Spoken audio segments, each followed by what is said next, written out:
alla byonna yasinga okumanya naye Allah tusaba omwana waffe amukwatireko ya Allah gwomusasizi gwosasira gwomusonyi gwosonyiwa ya Allah ababi abamasa amabi ab'emibiri ebibi ya Allah bonna batwale wala kyekiri kikwana wala kigenda mu nnyanja ey'ennyanja nayo nekirya nsabira omwana wange ono nalukola ya Allah amuyisiza mu ebyo byonna amukulembere mu byonna. Assalamu alaikum wa rahmatullahi wa barakatuh. Leero buli kimu kitandise n'essaala bwekityo oyo no gwolaba abadde mama wa Kansona Lukuula ng'amusabira ssala ekulembera omwana we ng'agenda mu lutabaalo luno lwakunoonya akalulu anti munnange ebintu si byangu ekibooko muziraba amasasi so ssala ate eno ow'omukulembeze pulezidenti waffe omulongi His Excellency Robert Kyagulanyi Ssentamu aka Bobi Wine nayo era ssala ze zitandise nga basimbula olugendo okubanga beesogga Kawempe Mbogo. اهدنا الصراط المستقيم صراط الذين أنعمت عليهم غير المغضوب عليهم ولا الضالين آمين. يا الله tukusaba olugendo luno lwotutwalamu lubeere lulungamu gye tuli lubeere lulungi gye tuli tuleme kuyisibwa bubi. Amen. Ya Allah tukusaba otusobozese okukomawo ffenna nga bwe tugenze n'emibiri gyaffe nga giri fine. Amen. Ya Allah tukusaba otusobozese olugendo luno lubeere successful. Amen. Era n'ensonga gye tugendako egguke bulungi nga bweyina okugguka. Amen. Allahumma tegeera ekintu ekyo era tusuubira nti munnange yonna buli kimu kigenda kubanga kitambula bulungi. Ate munnange bafutusojja bagambye nti kakati ke kaseera okwebereramu katuggulewo kampeyini gye bagambye mbu kujjako bukookolo bakusanga weesabise bakakuggyeko. Mwe saba buli alabye ka vidiyo kano akantambulize katuuke ku bafutusojja mwenna gye muli. Tulina mission eriwo bafutusojja mwenna gye muli buli omu yonna gyali mission eriwo yakwambula bukookolo. Okitegeera mission eriwo si ya kintu kyonna kwambula bukookolo. Omusirikale natwanga nga ali mu kakookolo tukamwambule. Tulina kumwambula bukookolo. Mission kwambula bukookolo etandika. Mission kwambula bukookolo etandike. Tukoye okutumanyira nga batukumanyira nga mission abatukuba nga bakyali baffe. Kitegeera tukoye mission kwambula bukookolo etandike. Befutusojja mwenna gye muli ya message eno buli agiraba vidiyo eno etuuke ku buli omu. Futusojja nabagifune bonna bafutusojja ffenna mission eriwo kwambula bukookolo.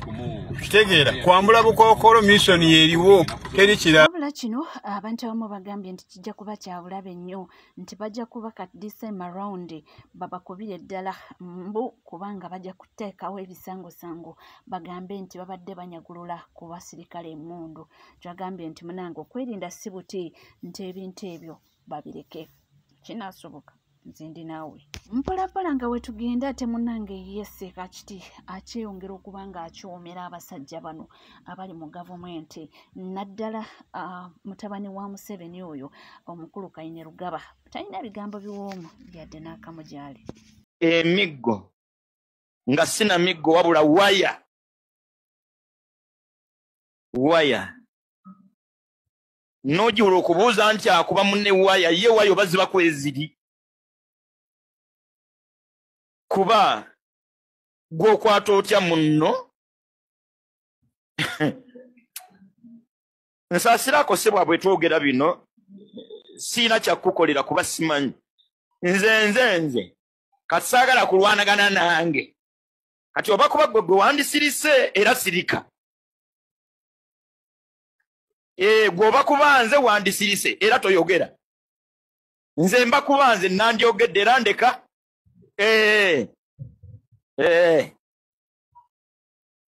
Ndoze kimala kyekituufu. Nze nno ndowooza nti pulezidenti bw'aba alemeddwa musajja atukuba nakigamba kino nkiddamu nti bingi ebisobola okukolebwa waka nga taata tamanyi nga maama n'abaana abaddako be bali mu ddiiru mwana omukulu n'afuna olubuto ne balugjamu nga taata takoze atya talina kyategedde. wallahi olusi n'omwana asobola n'okusula ew'omulenzi nga maama amanyi nga tata takola ki tamanyi. Bino tebimala Oweekitiibwa His Excellency addako General Muhoozi kuvaayo kuyamba ku kitaawe. Amaanyi amangi agateereddwa ku bibiina ebivuganya gandibadde mangi agateereddwa kulya enguzi. Bambega abangi abali mu bitebe by'ebibiina ebivuganya bandibadde bambega abali mu ministries ez'enjawulo. Tulabe esseere z'ebyobulamu ziggwerawa. Singa tugenda mu maaso era nga tweyongerayo omwami avuddeyo n'agamba nti ekikolwa kya Allen Skin kye yakoze okuba nga ayambala ebyambalo ebya black nga byefaananyizaako n'abaana abakuba abantu nti kitegeeza ki. In fact yagambye nti anoonya ntondo ku bantu nti abadde alina freedom ye ng'akola kyayagala, naye kino kubanga okola ate osoomooza abantu abalina obulumi ku mitima mbo kikyamu. Oyo nno omwana akyabiyita byakusaaga abadde akyayina eddembe lye naye bw'anaatandika omuzannyo bwe gutyo nga ye abiyita ng'ebyokusaaga oyo omwana ajja kgenda ewantu bamukube. Naye baali bamuwaayiriza nga alina naye okuvaayo ne yeerwanako. Enjogera gye boogeramu anti era kati ate kwerwanako ekyambalo kyekyo kati kikyo kijjeeyo kyekyakubya abantu oba wasuze nakyo. Bwetutyo ffe tweyongerayo ate munnange tubadde tuli awo ebyakazimba mugalo bwe byeyongedde. Abaana bagamba nti omusajja ono yeetaaga okuba nga tumuteekamu sense mu mutwe nti asuusiza we yandikomye era bagambye nti tujja musabula paka kuwulira bubi. Archbishop Mugalo Kazimba nyongera okujjukiza nti mweno revolution gye tulimu tetulina gwe tutajja kugambako kasita abanga yeesiriwaza ng'ate alaba. Okitegeera mwe tubatwala ng'abantu bakulu abaliowo emyoyo naye kati olw'okuba mulina omuntu gwe mukolera abawaayo akasente. Okitegeera mwe mulabira ddala nti nno kati ye Katonda mwava kusinza Katonda omutuufu musinza ye. Okitegeera Leveland simanyi Archbishop tukusaboddemu amagezi tereera abantu bagambe ekyo kye balina okutegeera. Okitegeera va mu kwesiriwaza oyinza otya okugamba nti no omuntu atalina kisi ava mbona provoking a police really naye n'ogamba nti no osaanidde okubeera Archbishop era oweereze enzikirizeemu. Muganda wange ffe tujja kubagambako tujja kubazzaamu amagezi ku mpaka. Wabula abamu bagamba nti ekimwogezeezo ebyo nsonga y'akasente nti baba akasente beerabira buli kimu ne batandika okuba nga bakyomera abantu ate so nno be bandibadde obaolyawo nga bableminga ebikolwa ebikyamu ebikolebwa ku muntu wa bulijjo. Mwe bannaffe muli eyo baabategekera ggulu. Kazimba Mugalo yagenda kwekolera ka bizinesi wa yakasente ko yakafunye kapito yagenze okulabaalaba nga tewali yatunda kazzi kannyogoga ate eri waliyo omuliro n'agamba kati eno wentwalayo firiji zange.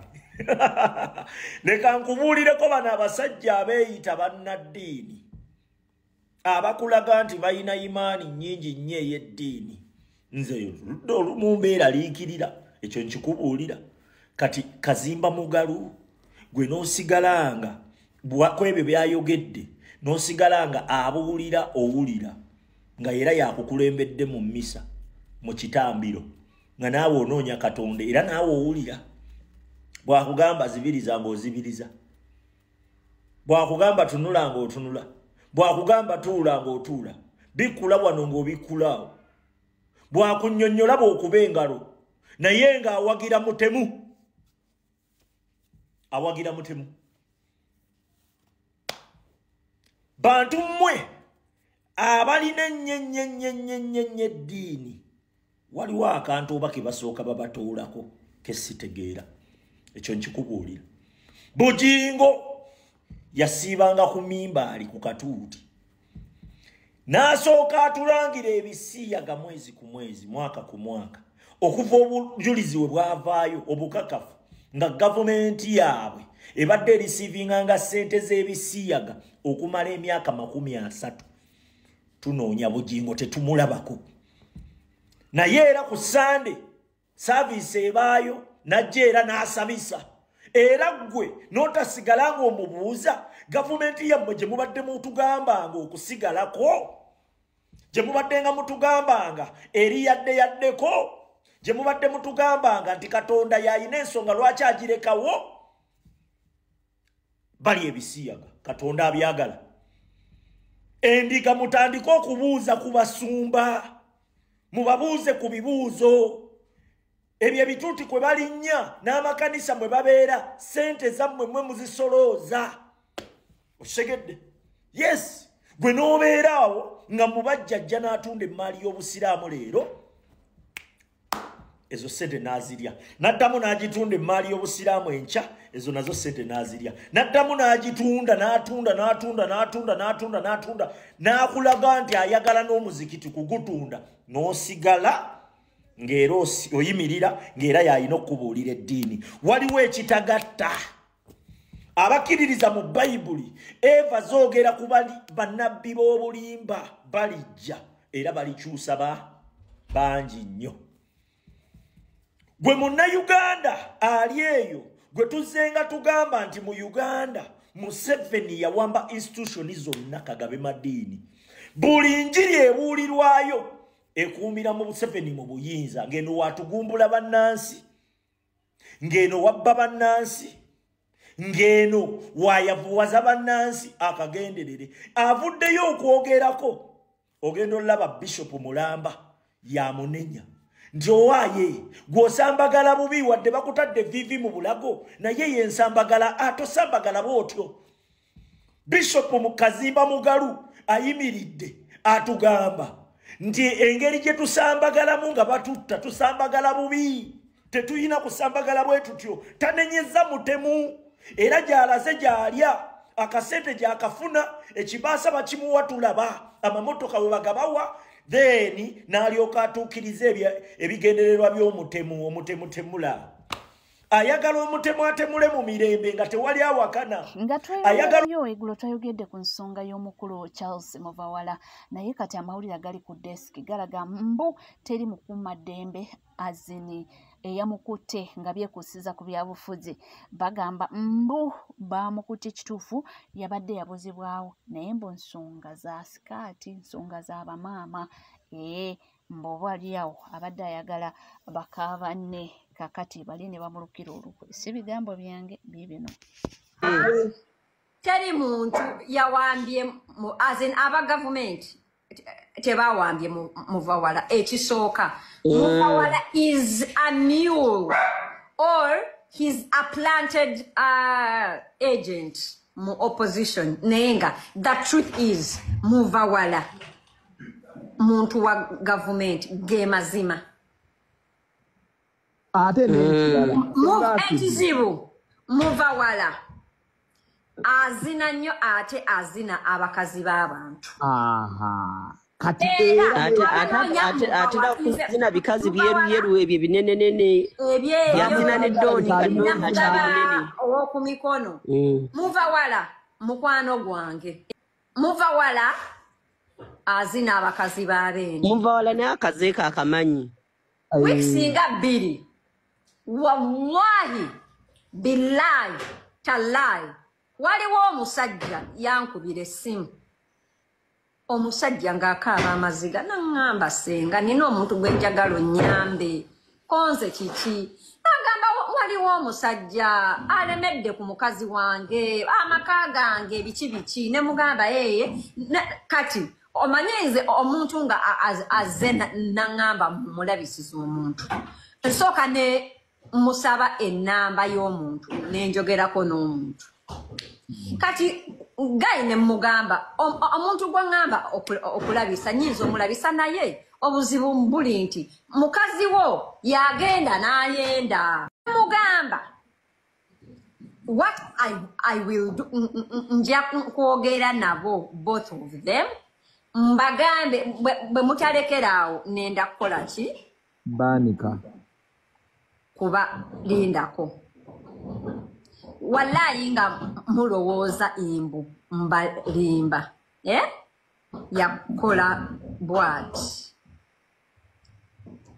mulowooza mbu nno mbalimba njagala mbalage wakuba mulaba musajja yajja nanga ennaku it is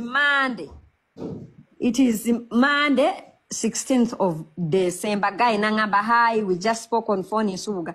Nasindikira ebifaananyi by'omusajja omusiguze mumulaba nga muva naunga namugamba kakati mubawala webala kalimu okakoze gayi otambuziza omukira yatambuziza olugusolo gayi we yabinsi ate mwe yakogera omwo mbu yabala gayi we yabinsindikira Samuddamu. You know why? Samu postinga. The reason why kuba muvawala chali wange naye nali njagala mukubire mugambe muvawala va ku mukazi wa bendi kuba nawe wali owasizaako. It is not good okukuzinira omukazi naye nengamba why oba bezina bakole batya negwe bazina ayagala engasi ate mukulowooza ennyo alabika omuntu eyawambye muvawala either Haji oba Flavia kubanga beewalanako ne Haji kuba Flavia namulindwa ate Haji naye alina amaanyi ssebo Haji naye alina amaanyi Haji teyeereega Haji tayomba wabula agira mpola mpola Haji ki Haji ono yali Flavia namulindwa juga ne yali vice president wa UNA Kamba mulire omugambo gugwo gutokomoka si bigambo byange nze ndiwo kubanga ndobawa era nga ndobatuusaako baffe tubadde tukyali awo ne tudda ku nsonga za Baby Gloria abaana basaba mugambo mbu omwami gwe batadde ebifaananyi mbu si oyo maama gwe yali ayagala mbu maama abadde amwagaliza musajja ayinamu ettooke bibino Mama alina omusajja gwe yali amwagaliza mugagga. Mbono omuvubuka. Nkoko mponga byoya. Musajja mukulu ku. Alina sente zino ezimala ez'abanna mukasa. Naye ajukira omukyala ayingiza nnyo singa omukazi. Because Baby Gloria family ye esinga kulya ku ye. Alina sente omwana alina endorsements nyingi. Baby Gloria is rich. Yes. It's kigambibwa abampadde information mbu maama yali tayagala mulenzi oyo. Era mbu yali wamu proposingira 5 years back. Yes. 5 years back, but the mom 5 years back angaine nange we namugambye awo ne mugamba 5 yali agala twala tenetuka yeyiso wa butambala ati butambala teva muto obuzibu obuli awo omukyalo yasiba kibwa akajumero kano kakuwadde kwa kali ali asiba ngala muvubuka mama akiri wakati olabe we yeyogeza oli yapade abawala be bamanyo I was giving you be bampadde ebya omumbu mama akiri wakati naye nga mama babempadde bya mumbu bibawadde mama bakubanga tayagala mwana ono nene audio teyandi ati ganja nzoli nkola naye mumanyi ebigambo byoli yabyo abwana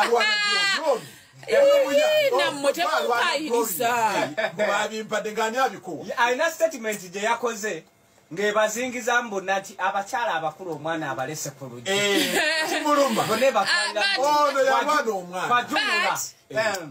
Congratulations, Baby Gloria, upon your proposal.